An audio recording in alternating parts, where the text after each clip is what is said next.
Putin's meeting with Special Envoy Witkoff is over. Russian media reported that the conversation lasted about 3 hours and that Witkoff had already left the Kremlin. And we can see the footage on the screen of what his motorcade looked like.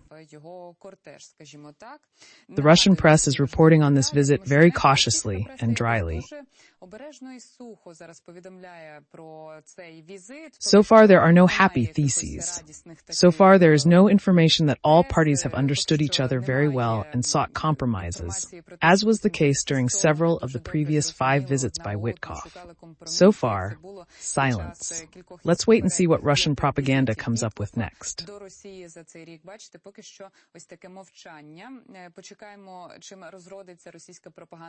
Let's wait to see what conclusions President Trump will draw. Let me remind you that he is scheduled to speak on August 6th, which is at 22:30 Kyiv time. There may also be important statements about the Russian-Ukrainian war. I would also remind you that on Wednesday, August 6th, Special Representative Steve Witkoff arrived in Russia to meet with Putin. The official made the visit at the request of the Kremlin, as it is desperately trying to avoid U.S. sanctions. The American leader has set a deadline for the Russian Federation of Friday, August 8th. A few days remain. Moscow has asked for another meeting to allegedly reach a compromise.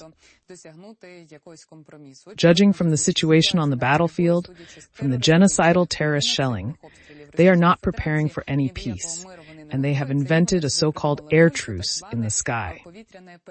When Russia might not terrorize Ukraine, and Ukraine might not hit the energy facilities of the Russian Federation, which have been burning almost every night lately.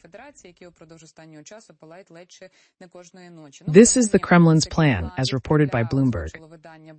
We have no official confirmation yet, but Ukraine emphasizes that if a ceasefire is to take place, it must be comprehensive. Let me remind you that this is a multilateral situation that is happening now, because the Kyiv Post, citing its own diplomatic sources, wrote that Keith Kellogg is to come to Ukraine to talk to officials, study the information in more detail, and pass it on to the American president.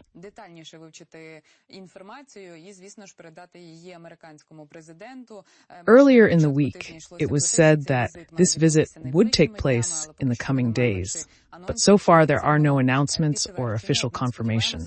But we hope that this visit will take place and that Keith Kellogg will learn more information from Ukrainian officials, Ukrainian military, and Ukrainian citizens who very often suffer from terrorist shelling by the Russian Federation. I apologize for the tautology, but I will say it again. Terrorist genocidal attacks.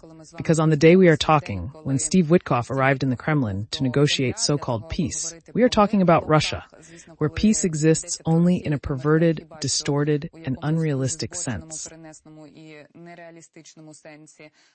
The Russian Federation hit a recreation center in the Zaporizhzhia region, killing several people and injuring others. It's just a recreation center, and these small houses burned down. Now rescuers are dealing with the consequences. President of Ukraine, Vladimir Zelensky, said that there was no military purpose. It was terror for terror's sake. This is the strategy of the Russian Federation, a diplomatic response to the efforts of the United States of America. Now we can see on the screen how August 6th began for Ukraine from the aggressor country, which pretends to be a supporter of peace and seeks understanding. That is why Witkoff was invited to Moscow. Russia continues to be the Russian Federation. We hope that this time the Russians will not succeed in deceiving Steve Witkoff and that he will convey objective information to Donald Trump that the Russians do not want peace. Let's summarize the details together.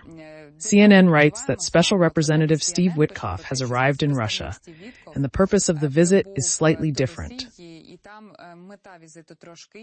U.S. President Trump will wait for the visit's results before deciding on sanctions, as the peace deal deadline is August 8th.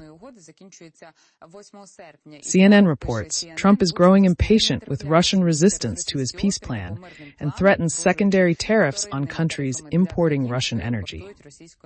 In more detail, when these diplomatic processes take place and the American president forms the opinion of the United States, we will know how the visit ended and how convincing the Kremlin was. I hope not, but we know that they are trying to influence the Trump team, and sometimes they succeed, unfortunately.